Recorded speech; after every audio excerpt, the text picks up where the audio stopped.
2000-жылдан бери 5-октябрь Ош шаарынын күнү деп белгиленип келет. Бул күнгө Ош шаарынын бардык мекемелери жана окуу жай мектептерде ар кандай иш-чаралар уюштурулат. Шаар күнүн өткөрүү үчүн бүгүн шаардык мэриясынын аппараттык жыйыны өткөрүлдү. Бардык жерлерде сиз айткандай үгүт иштери көмүр алууга жүргүзүлсүн. Себеби Ош шаарынын күнү жылдагыга салыштырмалуу чоң салтанат менен өткөрүлөт. Бул күнгө карата даярдыктарды Ош шаарынын вице-мэри Алимжан Байгазаков көзөмөлгө алган. Анын айтымында бардык иш-чаралар пландын негизинде өткөрүлүүдө. Бирок кандай салтанаттар өтүүсү купуя сакталсын дейт. Жылдага караганда бир башкачараак ошо план программа түзүп атабыз. Ошол боюнча жакшынакай мындай оюн зооктор болот. Ушул программаларыбыз бар. Ону ошол күнү айтпасак, азыр бүгүнкү күндө айтып койсок кызыксыз болуп калат. Ошондон бардык комиссия түзүлгөн, комиссиялар өзүнүн план программаларын аткарып атышат. УМС оформление боюнча, спорт өзүнүн немелери боюнча ушул шаардын күнүнө карата жылдын башында каралганбыз. Андан тышкары дагы кошумча каражат жаңы ошо келе турган шаардын конокторуна атай каралган. 1 миллиондон ашыгыраак акча каражат каралып атат. Жыйындын жүрүшүндө шаар мэри шаардык мекеме жетекчилерге ал күндөрү шаардын тазалыгына, жүргүнчүлөрдү ташуучу унааларга, шаар мэринин милдетин аткаруучу Мелисбек Мырзахматов тийиштүү жетекчилерге тапшырма берди. Жыйындын жүрүшүндө шаардын кышка даярдыктары, билим берүү тармагындагы маселелер, шаардагы көйгөйлөр тууралуу сөз болду. Зейнат Турдубекова, Илхам Ибрагимов, Ынтымак.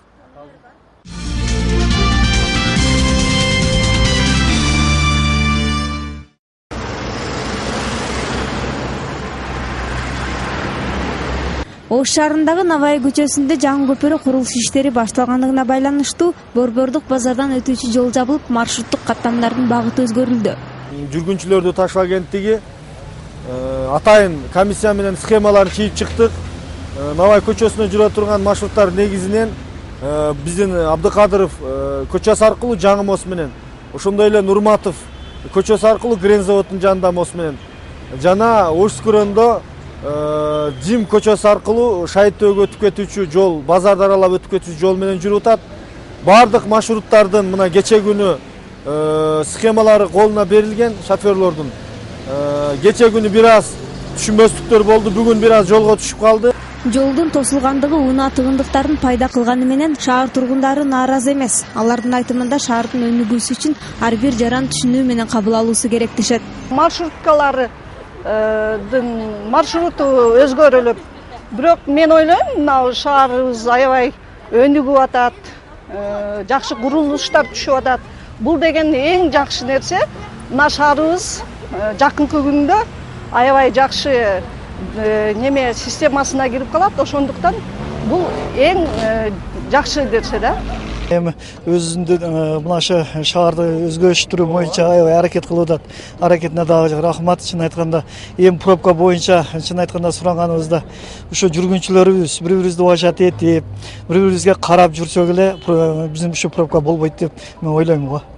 Жүргүнчүлөрдү ташуу агенттигинин айтымында шаардын калкын тейлөө үчүн жол каттамынын өзгөргөнү менен калк тейлөө токтогон жок. Учурда шаарда 52 маршруттук каттамдар болсо, анын 13-ü Жим көчөсү аркылуу, ал эми 23 жаңы көпүрө аркылуу, калганы Нурматов көчөсүнөн өтүшүүдө. Ал эми шаарга кирген унааларга Навай көчөсүнө кирүүгө тыюу салынган.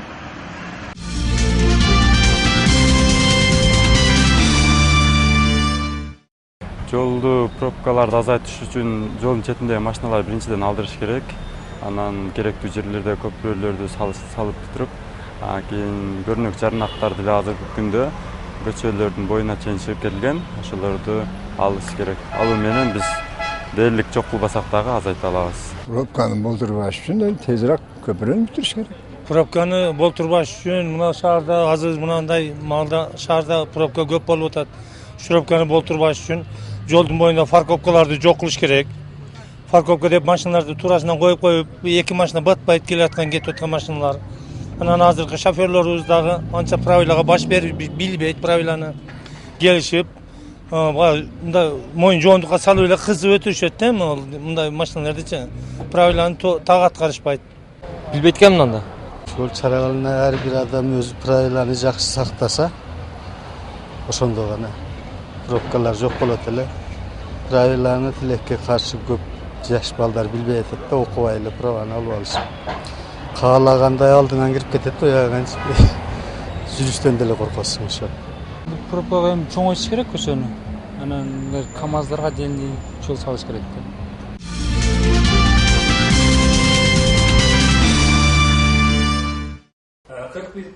Электр энергиясы менен аны керектөөчүлөргө атайын көпүрө болгон Юнусон борбору бүгүн ачык эшик күнүн белгилешти. Уюштуруучулардын айтымында иш-чара эки тараптын ортосундагы келишпестиктердин алдын алууга багытталган. Анда электр энергиясын пайдалануу менен бирге анын төлөмдөрүн төлөөдөгү укуктары жөнүндө талкуу жүрдү. Койгондо 3% мен өзүм сатып алгам. Керек проводдун баарын өзүм сатып алгам. Контролер мен менен жүргөн, мен акча менен экөөбүз алганбыз. Анан ал келип орнотуп берген да. Күз күндөрү менен электр энергиясына болгон талап күч алды. Кыш мезгилинде бул талап ого бетер күч алуусу ачык эле көрүнүш. Түштүк жергесинде элдер арасында сурамжылоонун негизинде электр энергиясына болгон төлөм өз убагында төлөнүп жатат деген жооптор айтылган. Бирок ага карабай электр энергиясын пайдаланууда түшүнбөстүктөр көп жаралат дейт өз сөзүндө Юнусон коомдук фондунун электр энергиясынан керектөөчүлөрдүн укуктарын коргоо координатору Жаныбек Кулумбетов.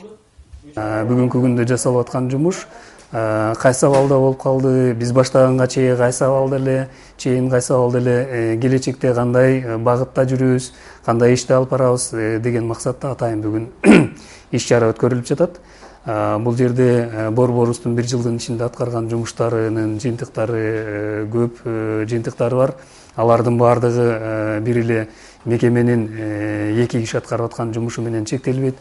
Бул жерде өзүңөр билесиңер, бул кандай гана жумуш болбосун сөзсүз түрдө башка кишилер менен катышуу болот, мекемелер болот, энергия менен камсыз кылган мекемелердин өкүлдөрү менен биз тыгыз иштейбиз. Мындай талкуу жыл сайын өткөрүлүп турат. Аталган жамаат кызматкерлеринин айтымында мындай жолдор менен көптөгөн чыр чатактардын алдын алууга өбөлгө болот. Уулкан Зондук кызы, Надыр Боронбаев, Ынтымак.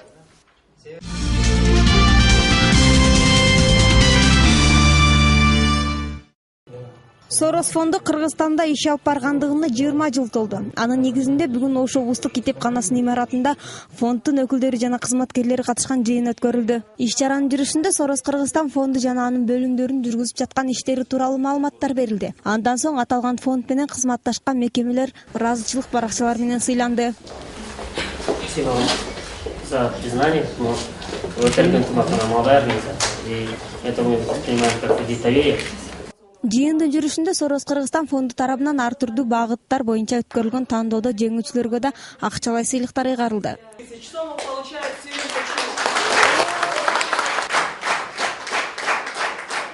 Оштук Алексей Лапушкин эсселер боюнча тандоонун жеңүүсү деп табылып, ага 10 000 сом ыйгарылды.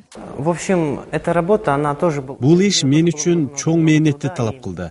Сорос фондунун тандоосунун негизинде эссе жазууга менде абдан кызыгуу пайда болду.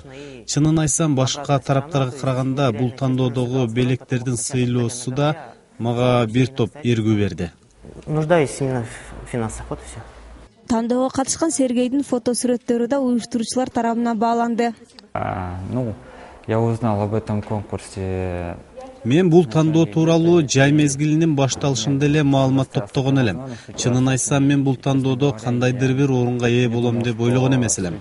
Жада калса эң жакшы 5 орунга да илеше албасам керек деп ойлогон элем. Бирок 3-чү орунду ээледим. Буга абдан кубанычтамын. Хотя думал, я даже и в пятерку не попаду. Сорос Кыргызстандын 20 жылдыгы Бишкек шаарында да белгиленди. Мындан ары бул фонд тууралуу маалыматтарды Кыргызстандын жергиликтүү аймактарына жайылтууну эрежелештиришүүдө. Сорос фондусун алып калганда көптөгөн программалар, окуу программалары, саламаттык сактоо жана башка багыттар менен иштеди. Ошол 20 жылдыкка алкагында барыбыз программалардын өкүлдөрү чогулуп, регион, областтарда ушундай керуенин өткөзүп жатабыз. Маалымат үчүн айта кетсек, Сорос Кыргызстан фонду эл аралык бейөкмөт уюму катары эсептелет. Фонд Кыргызстанда 1990-жылы өз ишин баштаган болсо, 1995-жылы расмий түрдө каттоодон өткөн.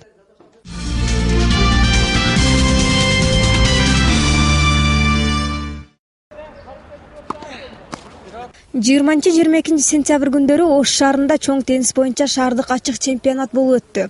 Ага Ош, Жалал Абад, Баткен облустарынан 50 спортчу келип, анын ичинен 30 турнирге катышууга тандалып алынды. 3 күнгө созулган оюндардын жыйынтыгында 1-орунду Ош шаарынын тургуну Амит уулу Максат, 2-орунду ноокаттык спортчу Асылбек Насиров, 3-орунду Оштуу Болотбек Давлатов ээлешти. Ош шаардык спорт комитетинин алдындагы теннис жана чоң теннис боюнча балдар жана өспүрүмдөр мектебинин директору Абдыалим Исмановдун айтымында ачык чемпионатты жалпы байге фонду 1000 АКШ долларды түзгөн.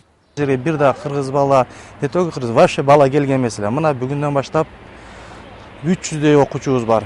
Эми мен ойлойм, бул эндиги жылы, наркы жылдарда биз бардык эле Оштун жарымын тартып алабыз мындай кетишибизде. Ушуну менен чоң теннис боюнча Ош шаарынын ачык чемпионаты 2-чи жолу өткөрүлүп жатат. Аталган турнирди жыл сайын өткөрүү салтка айланаарын уюштуруучулар белгилешет.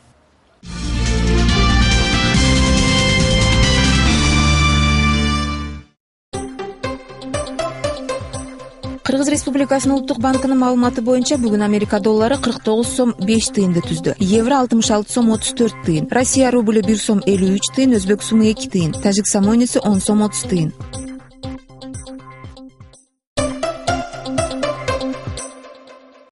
Кыргыз гидрометтин билдирүүсү боюнча 25-сентябрда жаан-чачын күтүлбөй, түштүк-чыгыштан соккон шамалдын ылдамдыгы секундасына 3-8 метр. Абайын температурасы Баткен областында түнкүсүн 11-16, күндүз 34 градуска чейин ысыйт.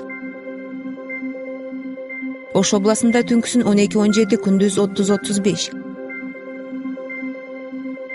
Жалал Абад областында дагы түнкүсүн 12-17, күндүз 35 градуска чейин ысыйт. Нарын областында түнкүсүн 5-19, күндүз 24-29. Талас областында түнкүсүн 7-12, күндүз 28-33. Ысык Көл областында түнкүсүн 6-11, күндүз 20-25 градус. Чүй областында түнкүсүн 11-16, күндүз 29-34 градус. Бишкекте 25-сентябрда жаан-чачын күтүлбөй, түштүк-чыгыштан соккон шамалдын ылдамдыгы секундасына 3-8 метрден. Абайын температурасы түнкүсүн 13-15 градус, күндүз 31-33 градус болот.